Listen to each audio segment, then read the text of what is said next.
1 Coríntios, capítulo 10, versículos 1 a 13, diz assim: Ora, irmãos, não quero que ignoreis que nossos pais estiveram todos debaixo da nuvem e todos passaram pelo mar. E todos foram batizados em Moisés na nuvem e no mar.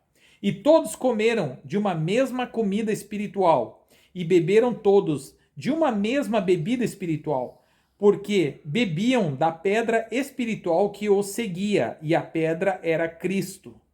Mas Deus não se agradou da maior parte deles, por isso foram prostrados no deserto. E essas coisas foram-nos feitas em figura, para que não cobicemos as coisas más, como eles cobiçaram.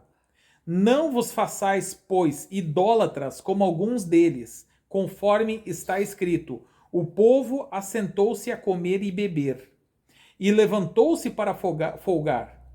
E não forniquemos, como alguns deles fornicaram, e caíram num dia 23.000. E não tentemos a Cristo, como alguns deles também tentaram e pereceram pelas serpentes. E não murmureis, como também alguns deles murmuraram e pereceram pelo destruidor.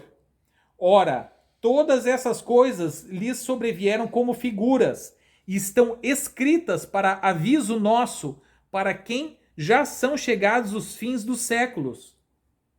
Aquele, pois, que cuida estar de pé, olhe que não caia. Não veio sobre nós tentação senão humana, mas fiel é Deus, que não nos deixará tentar acima do que podeis. Antes, com a tentação, dará também o escape para que possais suportar. Até aqui, palavra do Senhor.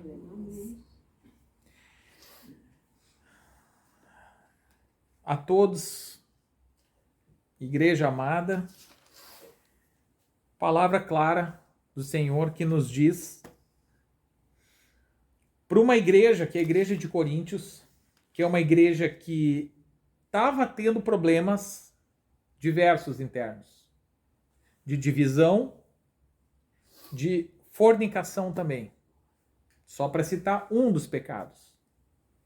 E hoje a gente vive num tempo onde essas coisas são comuns, tanto a divisão como a fornicação, muito mais hoje do que há nem de que séculos, há poucos anos atrás, poucas décadas atrás.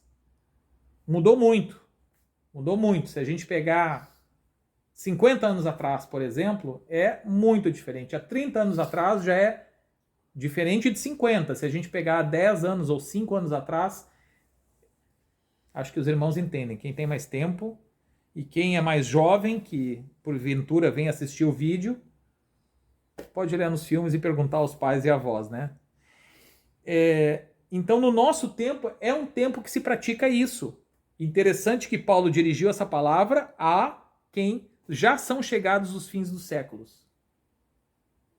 Que ele cria que era no tempo dele. Deus estendeu esse tempo por sua própria providência, motivo e soberania, mas hoje nós vivemos num tempo que se assemelha muito com o fim, com aquilo que a palavra descreve como fim. E interessante que ele faz essa advertência, ele não fica perguntando quem praticou ritual, como ele fala aqui, né? Que ele diz aqui, todos foram chamados e estavam no deserto. E todos comiam da mesma comida espiritual. E no versículo 2, foram batizados em Moisés e na nuvem.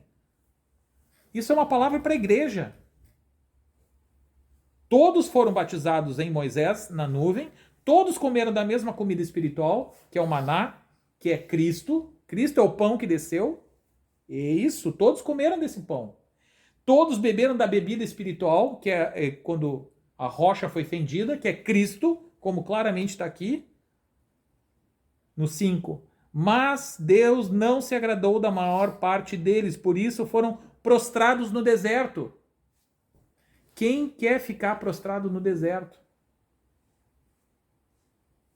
Essas coisas foram feitas em figura para que não cobicemos as coisas más, como eles cobiçaram. Quem? O povo que seguia Moisés, que é o povo escolhido, que é o povo que foi resgatado. Esses, para que não cobicemos as coisas más. E não nos façamos idólatras. E aí ele elenca uma série de pecados e fala da fornicação, que é algo muito sério. E hoje em dia é tratado de uma forma muito leviana, a fornicação, de uma forma natural, até por causa da televisão, da mídia e da internet também, que trata isso de uma forma natural e hoje é moderno. E há aqueles que se levantam e dizem que inclusive tem que atualizar a Bíblia. Mas é uma palavra direta aqui. Uma palavra direta. Para uma igreja que estava andando fora do rumo, estava perdendo o rumo. E ele não pergunta aqui quem quem quer se santificar pode se santificar, mas quem não quiser pode ficar sim. Porque se Jesus morreu na cruz, ele não fala isso. Ele fala o que eu li aqui. Então, é uma palavra de exortação para os nossos corações, para que a gente não perca também o norte, na medida que a banalização do erro pode se tornar algo que a gente se acostuma. E que não seja assim. A nossa referência não é o que o nosso tempo faz, a nossa referência é o que a palavra diz. A rocha. A nossa rocha é a palavra. E não importa se os tempos mudaram e se hoje é normal fornicar, por exemplo, estou dando um exemplo só, não importa. Continua sendo fornicação e é pecado diante de Deus. Então, que o Senhor possa estar exortando o nosso coração, que a gente possa estar se deixando moldar pela verdade. Evangelho de João, capítulo 1, versículos 1 a 14, diz assim: No princípio era o Verbo, e o Verbo estava com Deus, e o Verbo era Deus. Ele estava no princípio com Deus. Todas as coisas foram feitas por ele, e sem ele nada do que foi feito se fez. Nele estava a vida, e a vida era a luz dos homens. E a luz resplandece nas trevas, e as trevas não a compreenderam. Houve um homem enviado de Deus, cujo nome era João. Este veio para testemunho, para que testificasse da luz, para que todos crescem por ele. Não era ele a luz, mas para que testificasse da luz. Ali estava a luz verdadeira, que ilumina todo o homem que vem ao mundo. Estava no mundo e o mundo foi feito por ele. E o mundo não o conheceu. Veio para que era seu e os seus não o receberam. Mas a todos quantos o receberam, deu-lhes o poder de serem feitos filhos de Deus. Aos que creem no seu nome, os quais não nasceram do sangue, nem da vontade da carne, mas da vontade do homem, nem da vontade do homem, mas da de Deus. E o Verbo se fez carne e habitou entre nós, e vimos a sua glória, como a glória do unigênito do Pai, cheio de graça e verdade. A Deus toda a glória. Todos sabemos que está falando aqui de Jesus. Todos sabemos que o Verbo era Jesus. E quem é o Verbo? O Verbo é Jesus e a palavra. Ou seja, é muito fácil de entender. Jesus é a palavra. Todas as coisas foram feitas no mundo através da palavra. Deus disse. E Jesus é a palavra. É um mistério. É espiritual. Mas ao mesmo tempo é fácil de entender. Ao mesmo tempo que é mistério, é uma linguagem espiritual, mas é simples, é fácil. Jesus é a palavra. Ele veio como ser humano, ele é homem, né? Carne e osso, e Deus. 100% homem, 100% Deus. Mas ao mesmo tempo ele é o verbo. Ele é o pão. Ele é comparado ao maná. E assim por aí vai, né? Ele é a fonte. Ele é a água da vida. E por aí vai. Mas ele é o verbo. Eu quero centrar a nossa atenção nisso. Jesus é a palavra de Deus. Não só do Novo Testamento, como do Antigo Testamento. A Escritura é Jesus. Jesus está manifestada nela. Não de uma forma clara, mas ele se dá a conhecer àqueles que buscam ele de verdade, que realmente amam a verdade. E ele tem alegria e prazer em se revelar. Senão não teria vindo ao mundo para morrer por nós. Simples, é simples. Né? E nós amamos a palavra. Nós amamos a palavra. Agora, esse é o ponto. Se a igreja diz que ama a palavra, ela ama a palavra de Gênesis e Apocalipse. Vamos para um outro versículo aí. 1 Coríntios, capítulo 16, 21 a 24 versículos. Saudação da minha própria mão, de Paulo. Paulo, o apóstolo da graça, todos sabemos, né? Se alguém não ama o Senhor Jesus Cristo, seja anátema. Maranata. A graça do Senhor Jesus Cristo seja convosco, o meu amor seja com todos em vós, e vós em todos vós em Cristo Jesus. Amém. E no versículo 22, ele diz: se alguém não ama Jesus, seja anátema. Quem é Jesus? Quem é Jesus? O Filho de Deus, aquele que morreu por nós, o pão da vida e a palavra. Se alguém não ama a palavra de Deus, seja anátema. É isso que ele está dizendo aqui. Se Jesus é o verbo, Jesus é o verbo. Jesus é o verbo. Se nós não amamos a palavra acima de tudo, seja anátema. Isso quem está dizendo é Paulo, o apóstolo da graça. E anátema é uma palavra muito dura, porque ela diz, é uma maldição. Seja, né? Não é bem-vindo, não é algo que queremos sobre nós, ser anátema. Se alguém não ama a Jesus Cristo, seja anátema.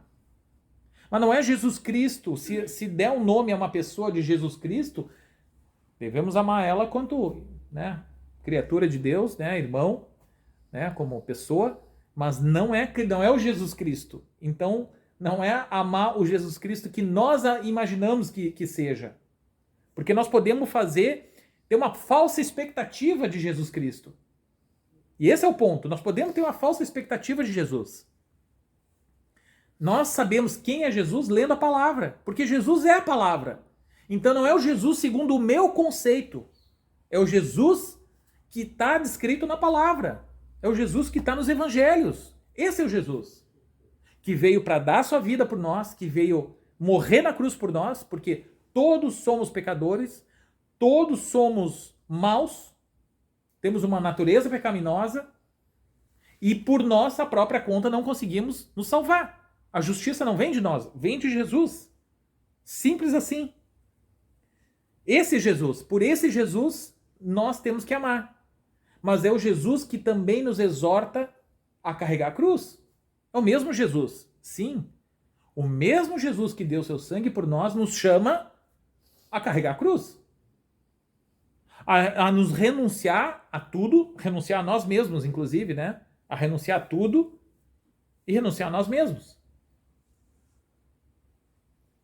Não quer dizer que temos que vender todas as nossas coisas e viver num lugar apartado nas montanhas.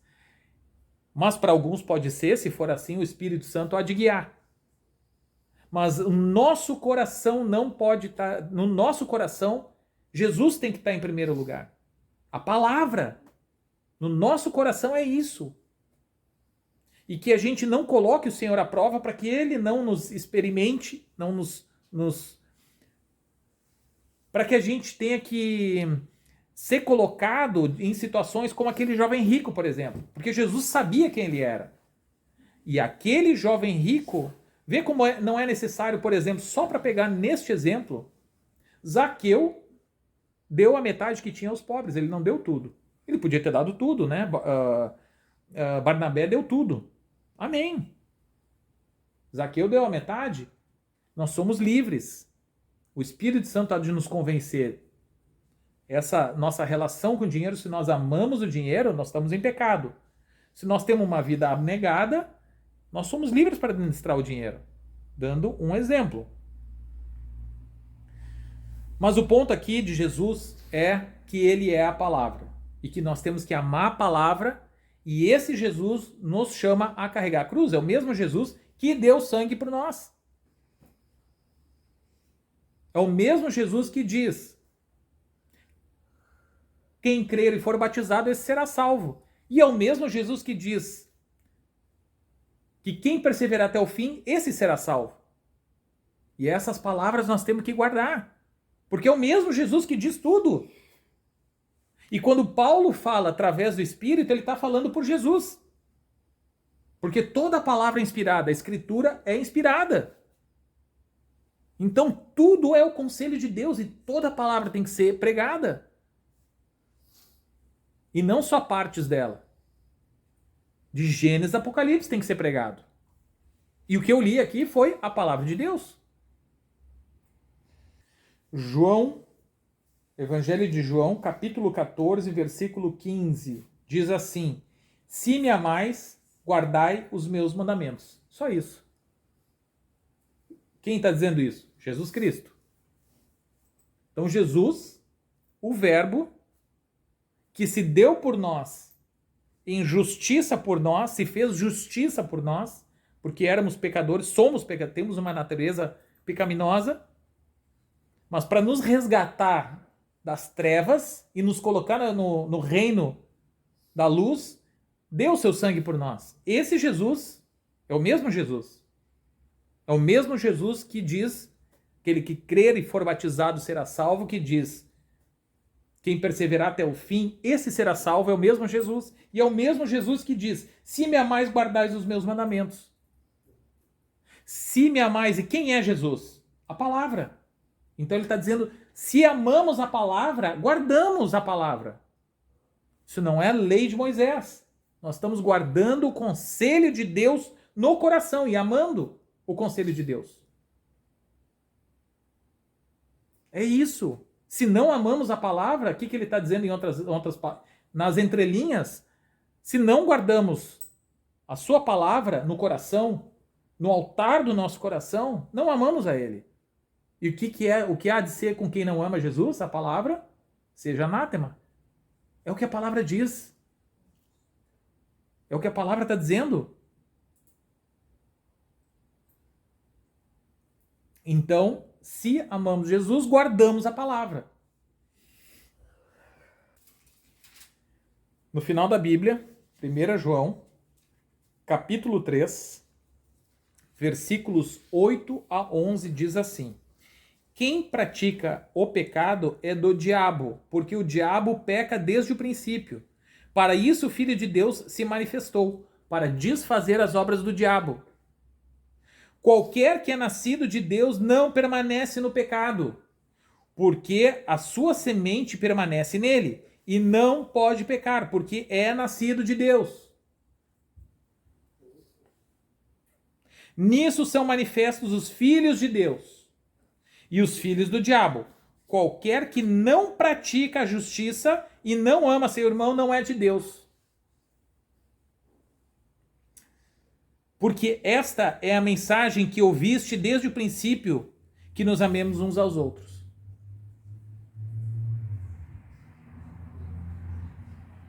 Irmãos, tá aqui, é simples. É isso.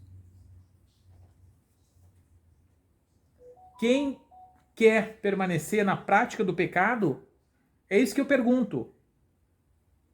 Ama. Eu não estou falando dos tropeços, porque nós pecamos, nós tropeçamos, mas eu estou falando do desejo de livre pecar, de se sentir liberto por Jesus para continuar pecando. Porque o pecado, como diz em João 8, eu não vou abrir aqui, mas o João 8 diz que o pecado aprisiona. O pecado é uma prisão. E que Jesus, se o Filho do Homem vos libertar, verdadeiramente sereis liberto. Liberto para quê? Para continuar pecando? Se eu tenho um vício, sou viciado em drogas, é pecado. Jesus vai me libertar para quê? Para continuar usando drogas ou para deixar de usar drogas? Para deixar. Porque o pecado, ao mesmo tempo que ele é saboroso por um tempo, ele também aprisiona. Então é dessa prisão que Jesus veio libertar. Para deixarmos de pecar, não para continuar pecando. É isso. Somos livres para não pecar. Essa é a liberdade do Senhor. Ainda que temos uma natureza pecaminosa, nós temos um advogado. Então, não é se nós tropeçarmos, porque temos um coração que ama a palavra, estamos no caminho certo. Esse é o caminho de sermos salvos. Seguir nesse caminho de piedade. Estamos salvos e seguros nele. Não é disso que eu estou falando. Estou falando daqueles que não amam a palavra e não querem guardar a palavra no coração e usam de desculpa que são livres, que Jesus os libertou para continuarem pecando. É disso. É uma advertência, uma exortação e é algo grave ao mesmo tempo. Porque eu estou lendo a palavra e a palavra me mostra isso.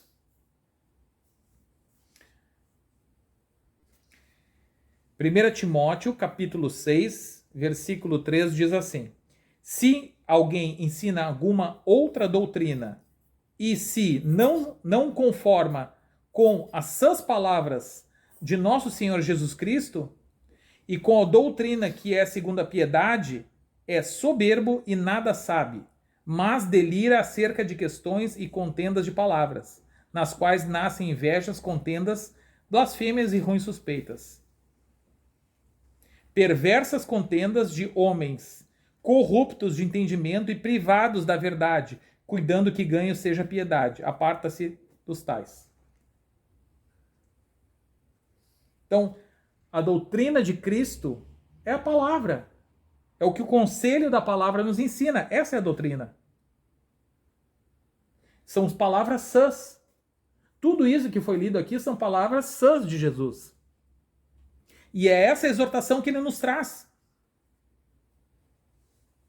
Qual doutrina que é segundo o quê? A piedade. Está escrito aqui.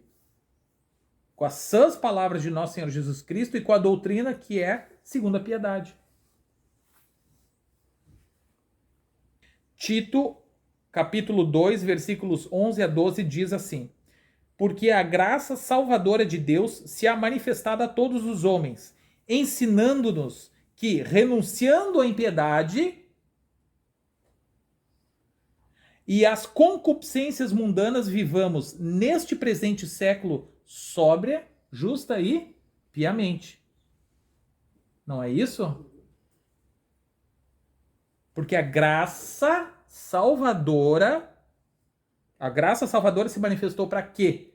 Para que continuemos no pecado, porque somos livres para continuar pecando, segundo alguns acreditam, ou para que, vou seguir, eu estou lendo a palavra, se é manifestado a todos os homens, ensinando-nos o que a graça salvadora nos ensina, no 12, renunciando à impiedade e às concupiscências mundanas, vivamos neste presente século sóbria, justa e piamente. É isso que a graça salvadora de Jesus nos ensina. Simples assim. E a graça salvadora de Jesus é o quê? A palavra. Nós vimos que Jesus é a palavra. E que nós temos que amar a palavra acima de tudo. Aguardando a bem-aventurada esperança e o aparecimento da glória do grande Deus e nosso Salvador Jesus Cristo. Versículo 13. No 14. O qual se deu a si mesmo por nós, para nos remir de toda iniquidade e purificar para si um povo especial, zeloso de boas obras. Fala disto e exorta e repreende com toda autoridade, ninguém te despreze. Isso aqui são conselhos que ele estava dando. Então, Jesus se deu, no 14, a si mesmo por nós, para nos remir, ou seja, o que vai nos remir dos nossos pecados é o sangue de Jesus, como está no versículo 14. Para nos remir de toda iniquidade e purificar para si um povo seu especial, zeloso de quê? De boas obras. Se nós amamos Jesus, não é que nós vamos fazer obras para ser salvo. É um sintoma. Porque uma macieira produz maçãs, é natural para ela produzir maçãs. E uma laranjeira produz laranja, é natural. Quem ama Jesus não é que vai, por ter feito boas obras, vai para o céu. Não, é o contrário. Porque ama Jesus, vai buscar fazer obras. Quantas obras? O Senhor vai nos dar, segundo a capacidade de cada um. Não é a quantidade, é o coração disposto. Cada um tem que saber, né? Na direção do Espírito Santo, é algo particular. Mas desejoso. Não estou conseguindo esse ano, mas se aplica nisso. Seu coração ama o Senhor e quer fazer a obra do Senhor. A obra do Senhor também é orar no nosso quarto sozinho. Isso é boa obra. Ou será que nem isso a gente consegue fazer?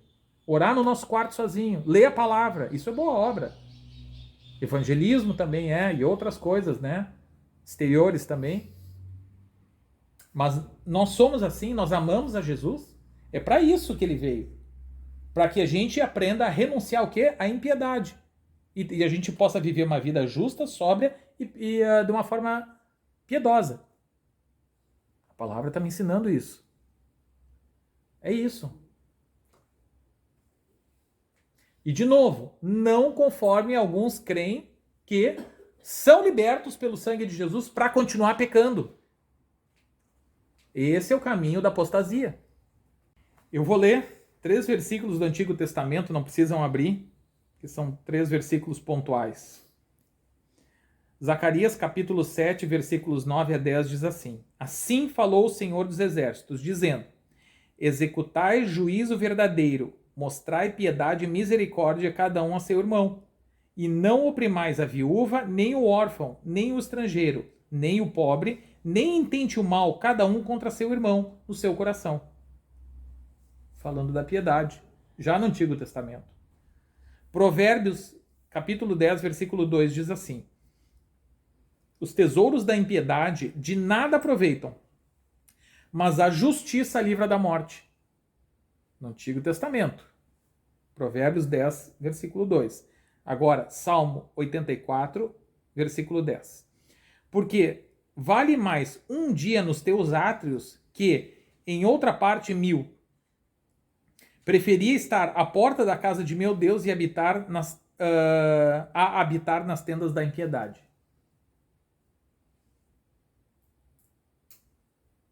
É isso que a palavra nos ensina. Tanto no Antigo Testamento como no Novo. A gente buscar viver uma vida apartados da impiedade. E viver uma vida justa, reta e sóbria. Não para ser salvo, como os fariseus achavam que isso, e aí na verdade eram presunçosos e ainda hipócritas, né? Porque eles cobravam de Jesus coisas que nem eles mesmos faziam. Por exemplo, guardar o sábado. Eles mesmos, no dia de sábado, se um animal deles estivesse em apuros, eles iam lá tratar o animal, tivesse caído num buraco, tivesse com sede, iam lá e isso seria trabalho, então eles não poderiam estar fazendo. Mas publicamente, diante de todos, aí cobravam de Jesus, que não podia curar uma pessoa. Se pode curar um animal, não pode curar uma pessoa. É essa incoerência. Na verdade, usavam a palavra para perseguir. É diferente. E a justiça deles estava neles mesmos, nessa justiça exterior aparente. Essa é a diferença. Mas não que não devemos buscar uma vida reta, justa e sóbria e cheio de arrependimento, de coração quebrantado. A direção no Antigo Testamento é chamado arrependimento. João Batista chamou arrependimento. Jesus iniciou o ministério chamando ao arrependimento. O batismo é arrependimento. Não é banho na piscina, não. É isso que é batismo. Não é banho de piscina. É um atestado público só de arrependimento. É no coração que acontece. É isso. É isso que a palavra me diz. Então, o publicano que está orando com o coração quebrantado, se arrependendo diante do Senhor, esse foi justificado. E o fariseu não foi por quê? Porque não reconhece, não olha para si. É orgulhoso, e orgulho é pecado. É um coração, mesmo andando numa vida de piedade, coração quebrantado. Se nós andarmos numa vida de piedade e começar a ter... Porque não tem motivo de ter orgulho. Se foi Jesus que nos salvou, a piedade é uma retribuição. É por amor. É porque o pecado botou Jesus na cruz. Não tem justiça nenhuma. Ainda assim não é nada viver piamente. É um ato de amor. É uma retribuição a Jesus em amor buscar viver piamente. Não é um ato de justiça que nos coloca no céu. É um mistério. É difícil de entender, mas é fácil de entender ao mesmo tempo. Esse é o problema do orgulho. É achar que você é a fonte da justiça, não é? E esse é o problema do fariseu. Mas não que não. E o fariseu não vivia piamente, tem mais isso. Ou a maior parte deles, não dá para dizer que são todos iguais, né? Tinham fariseus como Nicodemos, teve José de Arimateia e outros que já foram sendo impactados e se converteram. O próprio Paulo depois, então não é que é tudo igual. Então, mas via de regra o fariseu era hipócrita. 1 João, capítulo 2, versículos 1 a 7, diz assim: Meus filhinhos, essas coisas vos escrevo para que não pequeis. E se alguém pecar, temos um advogado para com o Pai, Jesus Cristo, o justo. Ele é a propiciação dos nossos pecados, e não somente pelos nossos, mas também pelos de todo mundo. E nisso sabemos que conhecemos, se guardamos os seus mandamentos. Quem está dizendo isso é o João. João que fala de Jesus daquela forma, revelando Jesus de uma forma mais claramente como Deus. É esse o João, é o mesmo João. Ele que está dizendo, eu vou ler de novo. E nisso sabemos que conhecemos, se guardamos os seus mandamentos. E aquele que diz, eu o conheço e não guarda os seus mandamentos, é mentiroso. E nele não está a verdade. Mas qualquer que guarda a sua palavra, o amor de Deus está nele, verdadeiramente aperfeiçoado. Nisso conhecemos que estamos nele. Não tem mistério, é um português claro. É uma linguagem clara. É simples de entender. Aquele que diz que está nele também deve andar como ele andou. Irmãos, como que pode haver pessoas que acham que podem viver impiamente porque creem que se converteram? Porque conversão é uma mudança de vida, de atitude. Como? Irmãos, não vos escrevo um mandamento novo, mas um mandamento antigo, que desde o princípio tiveste. Este mandamento antigo é a palavra que desde o princípio ouviste, que é a palavra de Deus. A palavra de Deus que nos chama a isso. E essa é uma exortação que eu entendo que é importante para um tempo onde pessoas creem que, na medida que supostamente creem em Jesus, mas quem crê em Jesus ama Jesus. Porque está dito, seja anátema quem não ama Jesus. Quem crê em Jesus ama Jesus. E quem ama Jesus vai buscar praticar. Claro, todavia, contudo, se tropeçarmos, temos um advogado, nós não somos perfeitos. Estamos sujeitos a tropeçar. Mas a maior advertência é para aqueles que ensinam que pode continuar vivendo uma vida deliberada e decidida de impiedade e que isso não vai acarretar em dano algum. Nós lemos no começo, foi deixado as coisas do Antigo Testamento como testemunho, como figura, sombra das coisas espirituais. E como eles andaram no batismo de Moisés, como comeram do pão espiritual, que é Cristo, beberam da água espiritual, da rocha, que é Cristo, e Deus não se agradou do quê? Da maior parte deles. Nós lemos isso. A palavra de Deus que está dizendo isso. Então, como que podemos achar que podemos deliberadamente andar em pecado, escolher o pecado, porque supostamente cremos em Jesus? Quem crê, age. Se eu creio que tem uma carreta vindo na minha direção, eu vou desviar. Se eu estou vendo é porque eu creio. Eu creio porque eu estou vendo. Então o que eu vou fazer? Eu vou tomar uma ação, vou desviar da carreta. Então, aqueles que creem supostamente e continuam querendo deliberadamente viver uma vida de impiedade, na verdade é que não creem. Essa é a exortação. Então, para esses, é a exortação. E para quem ensina que pode viver uma vida deliberada, que não tem problema. Não é o que a palavra me diz. Não é o que a palavra diz. Eu estou lendo a palavra. E se algum teólogo acha também que é, lamento. Cada um há de prestar conta com o Senhor também. Não eu, mas eu estou lendo a própria palavra que outros estudam. Que a gente possa receber com humildade essa palavra, olhar para nós mesmos, em primeiro lugar, e ter uma vida em temor do Senhor, andar em humildade, mas também em confiança.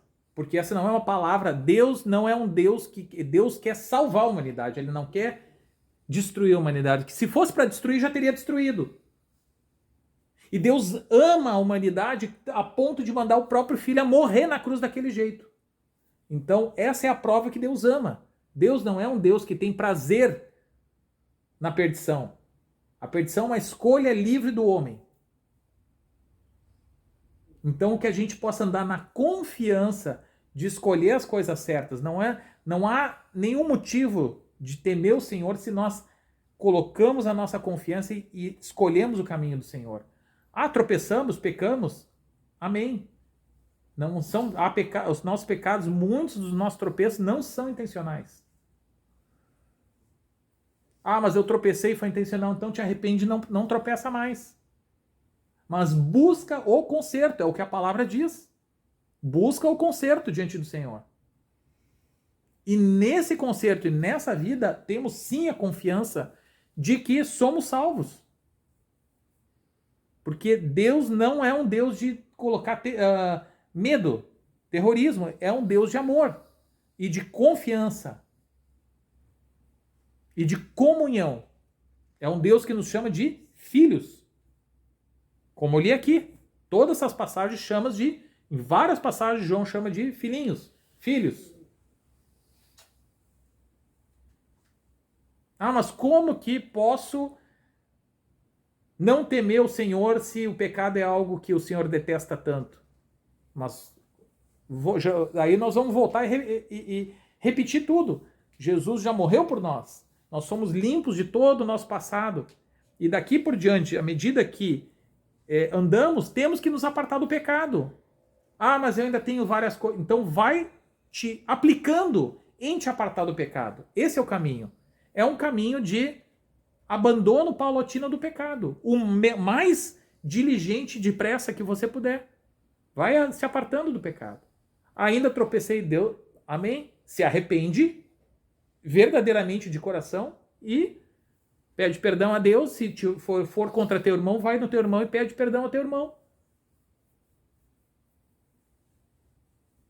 E se você fez alguma coisa, usurpou de alguém algum dinheiro, como Zaqueu, roubou dinheiro, devolve. De preferência 4 vezes, como ele devolveu. Desfaz, se está no teu alcance desfazer, se a pessoa já partiu, ora a Deus, aí não tem o que fazer mais. Mas Deus está no controle. Pede perdão. Esse é o caminho. E nesse caminho temos a confiança de que estamos no caminho do Senhor e que o sangue de Jesus é suficiente para nos salvar. Esse é o caminho. E que somos salvos sim. Na plena confiança de um coração que ama a palavra, que tropeça e se arrepende de verdade e não finge que se arrepende. Nessa confiança, nesse caminho nós temos a plena confiança sim, que somos salvos. Que Deus possa estar nos abençoando, possa estar nos iluminando. Querido Senhor, chegamos diante de Ti, Senhor, com coração contrito, Senhor, em humildade de coração, Senhor. Senhor Santo, sonda o nosso coração, Senhor. Se nós te ofendemos, Senhor, nós clamamos perdão, Senhor, nos ilumina, Senhor, porque podemos pecar sem nos dar conta, Senhor. Somos cegos, Senhor. Muitas vezes já pecamos sem nos dar conta, ou nos dando conta e nem dando bola. Ajuda-nos, Senhor. Traz à nossa memória aquilo que ainda te ofende, Senhor, e que talvez a gente não se dê conta. Nós te amamos, Senhor, acima de tudo, e nós queremos, Senhor, te agradar, Senhor. E se há pecados em nós, nós queremos pedir perdão e temos a certeza que tu há de nos perdoar, porque tu morreste na cruz por nós. Mas que o arrependimento seja verdadeiro no nosso coração, Senhor. É isso que nós clamamos, Deus Santo. Venha sobre nós, Senhor, nos ilumina. Sonda o coração de cada um de nós, Senhor. É isso que eu peço, Senhor, a começar pelo meu. Para que nós venhamos a viver uma vida de piedosa, justamente, piamente, em retidão, é que tua palavra nos chama, Senhor. Não porque isso, boas obras vão nos salvar, mas porque é o que tu pede, Senhor. É o que tu espera de nós, Senhor. E nós queremos viver assim, Senhor. Ajuda-nos, Senhor. Cada um de nós tem fraquezas em áreas diferentes, Senhor. Sonda-nos e ajuda-nos a nos libertar dessas fraquezas, Senhor. Mas sabemos que tu te manifestou em fraqueza, então tu te identifica com as nossas fraquezas, Senhor. Para que nós consigamos realmente, Senhor, nos apartar do pecado que nos oprime, que nos amarra. Que assim seja, Senhor. Tem compaixão, tem misericórdia de nós, Senhor. Eu clamo a todos que estão aqui, Senhor. Eu clamo aos nossos familiares. Clamo por aqueles que não puderam estar, Senhor. Eu clamo pela tua igreja, Senhor, que todos nós, Senhor, que somos parte da tua igreja, Senhor, que nós tenhamos sempre o rumo, Senhor, e que não percamos, Pai. Porque se nos entregamos ao pecado, Senhor, a tua palavra nos mostra que o inimigo cega e perdemos o rumo, Senhor, por nossa própria culpa. Ajuda-nos, Senhor, a não cair no laço, Senhor, como diz a tua palavra, aquele que está de pé, cuide para não cair. Que assim seja, Senhor. Ajuda-nos a levantar se caímos, Senhor. Santo, santo, santo tu és, Senhor. Ensina-nos que tu não morreste, Senhor, para continuarmos pecando, e sim para que a gente possa estar livre para deixar de pecar, Senhor. Livre das cobiças, de coisas que estão em nós, Senhor, que nos assediam. Louvado seja teu nome, Senhor. Louvado seja teu nome. Habita em nós, Senhor. Nós te convidamos, Senhor, e te damos pleno acesso. Habita em nós, Senhor. Santo, santo, santo tu és, Senhor. A Deus e a ti, Senhor.